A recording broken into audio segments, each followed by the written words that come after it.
Philip Dunne to move. Thank you very much indeed, Mr. Deputy Speaker. And I would like to begin my remarks this afternoon by placing on record my thanks to the Backbench Business Committee for granting this opportunity to hold an important debate, and in particular for their tolerance given the interventions of the recesses over Easter, the prorogation and the recent Whitsun Jubilee debate, means that we're now some 2 months since my fellow signatories, my right honourable friend, the member for Hereford and South Herefordshire, and my honourable friend, the member for Devizes, first submitted our application for this debate. And I'm very pleased to see them both in their places today and hope they'll have an opportunity to contribute to the debate. I'm very grateful to my honourable friend for allowing me to intervene. May I say that I thought the EAC's report was a model of its kind, and I noticed in particular that it acknowledged it created this context of identifying a chemical cocktail of sewage, slurry and plastic. Does he feel that the government's response adequately addressed that issue, both on the sewage side and on the wider phosphates issue? Well, my right honourable friend tempts me to rewrite my speech from scratch. And what I would say to him is that, well, first of all, I thank him for his comments about our report. It was a significant body of work and the first such report of consequence for a number of years.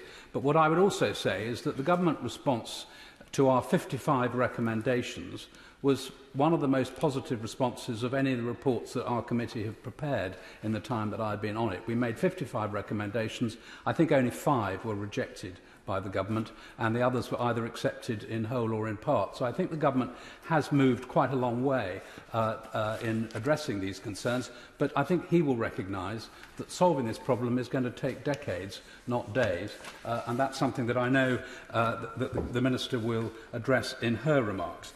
And in fact, I was just going to thank my colleagues on the Environmental Audit Committee for embracing and sharing my passion for the issue of improving water quality as we conducted our inquiry, which we published in January, the report, which made specific recommendations for the strategic policy statement on Ofwat, which provides the context for this debate today and which I will come on to shortly. But having been tempted by my right honourable friend to praise the government, or at least potentially not to praise the government, I would just like to take this moment, while in a generous mood, to thank the Minister, who I'm very pleased to see in her place in responding to this debate today, for her personal commitment to this vital issue of improving water quality over the past 2 years, and in particular for driving her officials to work with me to amend the Environment Act to put into law many of the core elements of my private member's bill, which the pandemic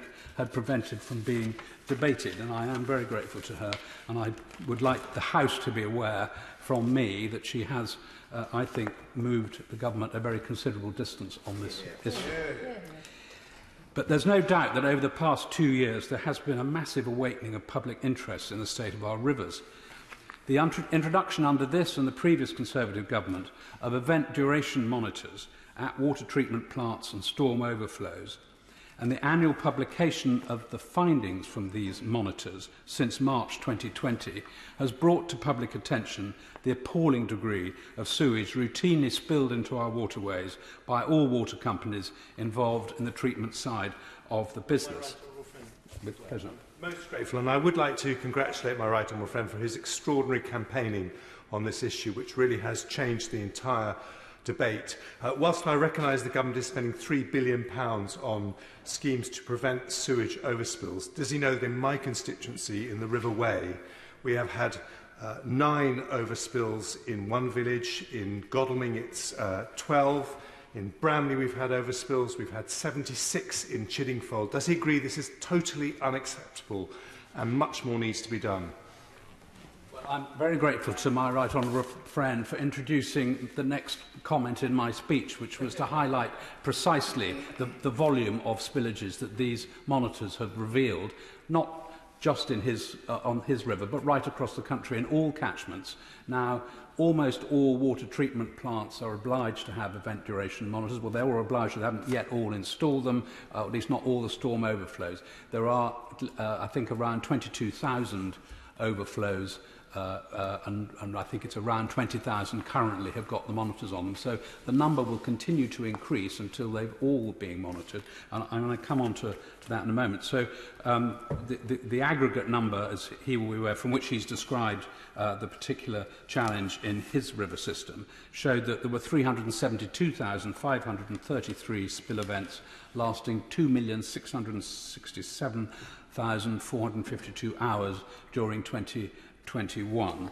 And every member of this House will have access to those figures and can look up, and I commend to them in particular the Rivers Trust website, who've made this information very accessible. It's very easy to find where you have a facility that's being monitored and what spillage events have occurred over the previous year. I'm happy to give way to the Father House. Not many in the House will have been able to attend the Global Oceans Day reception, where I congratulated Surfers Against Sewage for their 32 years of work trying to make sure that our seas are safe as well, because the seas and the rivers are intimately connected. Mr. Deputy Speaker, I'm rather concerned that my speech has been leaked to other members of this House, because the Father of the House has just preempted my next sentence. He's absolutely right. It's very appropriate that we're having this debate on the day after World Oceans Day. Of course, the devastating effect of the spillages impacts the receiving waterway and gradually impacts the oceans as the rivers flow into the seas around us. So he's absolutely right that this has a differing effect depending on the severity of the spillage, but it's having a routine effect, not exceptional. Water companies were allowed to spill discharges so that they didn't back up through the drainage system into people's houses and onto our streets. And that was the whole purpose of the licences, was to allow the opportunity in exceptional circumstances. What is so apparent from all this information is that it is routine spillages which are causing so much damage to our rivers and our oceans. I'm grateful for giving way again. Of course, sewage discharges, at least in the River Wye, which of course his report brilliantly focused on, are only 25% of the problem, and phosphate is more like, or phosphate leaching from fields is more like 65%. Does my honourable friend feel that the government's set an adequately ambitious target in saying that 80% of this phosphate should be reduced by 2037? I wonder if we can't go and shouldn't go faster than that. Absolutely right to refer to other polluters, and I think if you take a look across the country as a whole, it's roughly evenly balanced between sewage from pollution from water treatment plants and storm overflows versus agriculture. I think in the Wye it's particularly prone to come from agriculture, and as he knows, I'm one of his parliamentary neighbours. Our waterways along the whole of the Wye and the Lug catchment are very affected, in particular by intensive poultry and the phosphates that they generate through spreading litter on the fields. I think the government needs to join up both its support mechanisms for agriculture. Now that we've left the EU, we have the opportunity through the ELM scheme to be able to redirect support in a way that meets not only the objectives to ensure viable agriculture in this country, but also to meet other objectives of the same government department, DEFRA. And I would like to see a more joined-up approach so that we can use the mechanisms that exist, like the sustainable farming incentive, like the ELMS system, like the farming rules for water, to ensure that we are not only helping farmers to generate a viable business, to maintain a viable business, and I should declare an interest as a farmer and a recipient of basic payment scheme at the moment, with the other ambition of improving our waterways. So I think he's absolutely right to raise that issue. Sewage discharges at the scale that I've been touching on have got to stop, and campaigning groups up and down the country with whom I've been working have recognised this for some time. From national organisations like the Rivers Trust, which I've mentioned, the Anglers Trust and Surfers Against Sewage, mentioned by my right honourable colleague, to individual catchment campaign groups like Windrush Against Sewage Pollution, who gave such powerful evidence to our committee. All have been focused on raising awareness and urging the government to take action to compel change in the behaviour and performance of water companies, and they are right to do so. But this is why the strategic policy statement for Ofwat is so critical. It is the primary mechanism through which the government, by the Secretary of State for the Environment, Food and Rural Affairs, is able to influence the economic regulator Ofwat to refocus prioritisation of capital expenditure for the next 5-year pricing period, which will be from 2025 to 29, of the water companies in England who are responsible for treatment of sewage and other wastewater. The latest SPS for Ofwat was published on the 28th of March, when we'd originally sought to hold this debate, having previously been laid before the House in draft for the statutory 40 days. This document is therefore the critical point of influence and the device through which we in this place can persuade the government to reprioritise Ofwat, to compel water companies to act to reduce pollution of our waterways for which they are responsible. With pleasure. Thank my right honourable friend for giving way, and I agree with the point that he was making about Ofwat. But there's also another issue here relating to the planning system we find that some of the water companies are not statutory consultees for large-scale new residential developments, and those residential developments can have a vast impact on the amount of surface water runoff at times of heavy rainfall, and also new developments can impact upon existing sewerage networks, which can often be historically very inadequate. So I wonder how he would consider that would be important as a part of tackling this issue of sewage discharge into rivers. I'm very grateful to my honourable friend. He's making, again, one of the points that I'm intending to make in my speech. In fact, it's the final point. I have something specifically to address that in a request to the Minister when we get there. He's absolutely right. It is development which does not require... it puts pressure on the water treatment works without requiring developers to contribute to improving that infrastructure. Could please face the front of the House. It's also that your wonderful voice can be picked up by the microphone and your words everlastingly put into Hansard. I will address you as I should do, sir. So I was just talking about how heartened I have been to have been involved in a campaign over the last 2 years where so many people from across society and across the political spectrum have engaged in trying to restore our rivers to a healthier natural state. Some people have called for this issue to be solved overnight, and of course in an ideal world we would all like that to be the case. But this is simply not deliverable, and I think we need to introduce a degree of realism into this debate, because otherwise we find people in the wider community out there believing some of the very unfortunate propaganda that has been used for party political reasons on this debate, not tonight, but during the course of these discussions, to try and make out that, for example, Conservatives are voting in favour of sewage pollution, which is completely inappropriate and is a disgraceful slur given the work that has been done by people on this side of the House with others. And I will. The right honourable member for giving way. It's not my intention to go into a party debate here. However, would he agree with me that there is a real need to ensure that Ofwat accounts for its actions? And would he agree with the suggestion that has been made by some that actually there should be annual reports against the priorities for Ofwat to his committee? Well, I'd just like to say to the Honourable Lady that my remarks about people misinterpreting what is being done do not apply to her. She's been a very doughty champion of this issue. She's led debates in this House, and we've had a good cross-party discussion together. I think she makes a very interesting point. There are already 5-yearly reviews. Whether that should be done more frequently, I think, is an interesting point, and maybe the Minister might like to respond to that in her winding up. I will move on. Mr Deputy Speaker, the pressures on the drainage systems have been developing over 6 decades as investment in water treatment infrastructure and drainage systems underground have not kept pace with the development above ground, as my honourable friend from Suffolk has pointed out. But it's also exacerbated by pollution caused by others, both farming practices, my right honourable friend from Hereford described, and runoff from highways and other hard standings. So it is not exclusively the responsibility of water companies, I accept that. The Secretary of State himself acknowledged before our Select Committee that the solution may ultimately require separation of surface and foul water drainage systems, and that the cost, trying to get a harder estimate of the cost of such a massive exercise, I believe the Department is currently considering. It will take enormous capital expenditure to correct this problem for good, and will take decades to complete.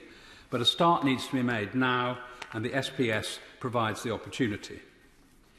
I will focus my remarks now, Mr Deputy Speaker, not only on you, but also on what Ofwat should consider in their negotiations with water companies to encourage them to identify and quantify solutions, since it inevitably takes time to progress solutions through the planning process before the required infrastructure construction can begin, whether that's through nature-based solutions or traditional mechanical and chemical systems. Much of this involves installing monitoring equipment to increase public awareness of the quality of receiving waters in real time. This was a key transparency recommendation of my private member's bill and our committee report, and is now required to be introduced under the Act. But this merely establishes the baseline. The real spend will be incurred in the corrective measures required. In my own constituency, Severn Trent Water have announced plans to invest £4.5 million to achieve bathing water quality status along some 15 miles of the River Teme between Knighton and Ludlow as part of their Get River Positive investment plan. And this is obviously very much welcomed. The Thames Tideway Tunnel will make a remarkable difference to water quality here in London. It illustrates well both the high cost involved in delivering a transformational project to improve water quality, namely £4.9 billion, and the length of time, 11 years, from securing planning to become operational. With pleasure. I welcome his mention of Tideway, the Tideway Tunnel. It is an enormously expensive project, and it does collect a lot of the sewage from London, but not any of that from any sewage treatment works above Hammersmith, and I specifically mean Mogden Sewage Works. So every time it rains more than a drizzle, Mogden Sewage Works, Thames Water, are discharging dilute sewage into the River Thames, and Thames Tideway Tunnel can do nothing about that. Well, I bow to the Honourable Lady's knowledge of her constituency and the area around it. What I'm informed is that the Tideway Tunnel will take 37 million of the 39 million tonnes of sewage currently discharged annually into the Thames out of the river. So it may not affect every single treatment plant, and it's primarily coping with north of the Thames rather than south of the Thames as well, as I understand it. But I will just touch on how it's being paid for in a moment. Given Ofwat's unique opportunity to approve capital investment, it needs to focus not only on the economic impact of household bills, but also on the environmental impact which water companies make. With the rising cost of living, none of us wish to see bills rising sharply. But equally, if water rates are set so low as to preclude necessary capital investment in water quality, we will simply kick the can down the road for another 5 years, and the problem will be harder to solve and more expensive to fix. Given the current cost of capital is still at historic low interest rates, over a multi-decade investment cycle, water companies remain well placed to fund significant capital investment. And the Tideway Tunnel, the biggest current project, for example, is due to add only £19 to household bills in London per annum. So I believe a balance can be found to Ofwat's new priority for water companies to improve treatment, in addition to the necessity to secure adequate drinking supply and have low bills. It was clear from our... Indeed. Again. And recently I hosted a meeting with CCW, the Consumer Council on Water, who are looking to the introduction of a social tariff. Would you agree with me that that's an important part of this equation for people, that everyone should be able to afford the bills, but we need to get the work done that we need? Well, Indeed, of course, the Consumer Council of Water are a statutory consultee with Ofwat, so they will be able to make that case as part of the determination process once the Ofwat are following their instructions under the SPS. It was clear from our inquiry, Mr Deputy Speaker, that there had been a lack of political will from successive previous administrations to empower regulators to tackle pollution and improve water quality. This had not been included as a priority in previous strategic policy statements. Evidence suggested that Ofwat's price review process had hitherto focused on the twin primary objectives of securing clean water supply and keeping bills down. There was virtually no emphasis on facilitating the investment necessary to ensure that the sewerage system is fit for the 21st century. Anglian Water, for example, told the committee that the government's last strategic policy statement, which sets the objectives for Ofwat in 2017, ducked the hard choices. So in October of last year, we wrote to the Secretary of State to contribute to the consultation on the draft SPS. We were concerned that the draft that had been published for consultation by the government was imprecise in its expectations, with no indication of what specific outcomes were expected and by when. We called for the next SPS to make it unambiguously clear to Ofwat that a step change in regulatory action and water company investment is urgently required to upgrade the sewage network, improve the parlour state of water quality in English rivers and restore freshwater biodiversity. So in February, we were pleased when the government published the final SPS, which had been significantly strengthened following our recommendations. There were specifically 5 recommendations which the government accepted, which we had made and have now been incorporated in the SPS guidance. And these include, first and foremost, the very welcome prioritisation of investment over lowering bills to ensure that the sewerage system is fit for the future. Secondly, challenging water companies to meet a target of 0 serious pollution incidents by 2030. Third, amending the previous wording around the use of storm overflows being used in exceptional circumstances to only in cases of unusually heavy rainfall. And fourth, prioritising overflows that do the most harm to sensitive environments. And finally, water companies should significantly increase their use of nature-based and catchment-based solutions. So this is all new, and our committee, I think, can justly take some credit for this. But what has become clear is that water companies now know that they need to act, and they must start to do so immediately. Some are already acting ahead of the measures set out in the Environment Act to produce drainage and sewage management plans. I have been sent plans from 4 companies, Northumbrian, Severn Trent, Thames Water and Wessex Water, and I'm quite sure that others have prepared them as well, to set out what they are committing to do under the current and the next Water Industry National Environment Programme, known as the WINEP, as part of their plans for capital investment.